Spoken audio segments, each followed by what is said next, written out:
दुलाराय बर' फरायसा आफाद बिश्वनाथ जिल्ला आरो इस्ट गहपुर लोगोसे बिश्वनाथ जिल्लानि गासै दखराफोर जोंनि गोबां बे जायगानि ओनसोलनि रायजो राजा बेनिफ्राय बेयाव जोंहा हाई स्कुलनि फरायसा फरायसुलि बिथांमोना बाहागो लाफैदों।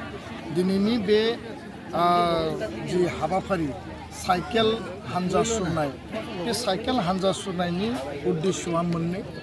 गिबि उद्देश्यआ जाबाय दुलाराय बर' फरायसा आफादनि जि मिशन क्वालिटी एडुकेशन जि मुभमेन्ट गुन गोनां सोलोंथाइनि जि मोनसे जावरिखांनाय जि मोनसे आन्दोलन आरो गुबुन मोनसेया जाहैबाय जे समाजाव दिनै समाज बेरेखा एन्टि ससियेल जिखिनि एक्टिभिटि ड्राग्स माने हिउमेन ट्राफिकिं मानसि लांखारनाय जौ जुवानि जि परिबेस आरोबाव लोगोसे जों नुदों जे चाइल्ड मेरिज दा बे माने आइजोफोरनि सायाव बा हिन्जावसाफोरनि सायाव जे मोनसे अयनाय रेप आरो मार्डार इन्सिडेन्ट बे गासिखौबो जों जाहाथे गैया खालामनो हायो।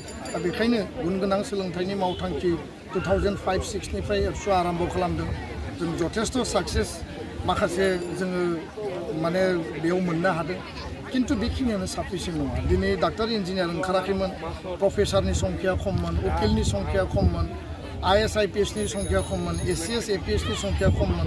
इभेन जोंनियाव नर्मेल माने हिउमेन रिसोर्स जायफोरा माने गावनि जिउखौ दैदेननो हायो, अकल माने नोङो केरियार माने दिगखौल' नङाबासिनो गुबुन गुबुन दिगजों स्पर्ट्स कालचार बे समाजखौ गोग्गो इक'नमिकेलि साउन्ड खालामनो थाखाय जोंनि हारिनि साफ्रोमबो बेक्तिखौ मोजां जिउ दाना होनांगौनि आरो बे सक्तिशाली परिबेस दानांगौनि थाखाय बड'फाया जि गेरेमसा माहारिनि बाथ्राखौ जोंनो होनानै गालांदों।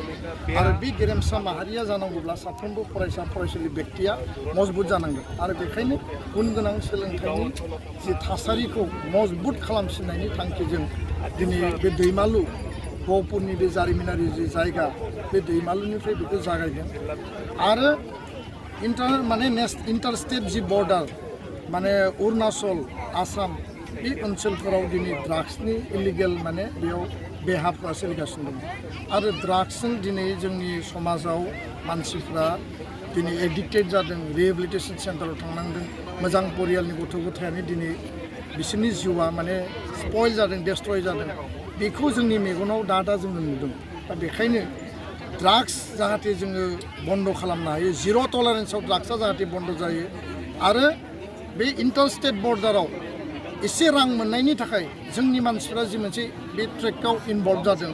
आरो जोंनि फंबाय बिनानाव हौवासाफोरनिल' बाथ्रा नङा, हिन्जावसाफोराबो दिनै इन्जेक्सन लानानै ड्राग्स माने लानानै दिनै बिसोरो गावनि जिउआव आस'खान्दा जानांदों। दा बेखायनो चाइल्ड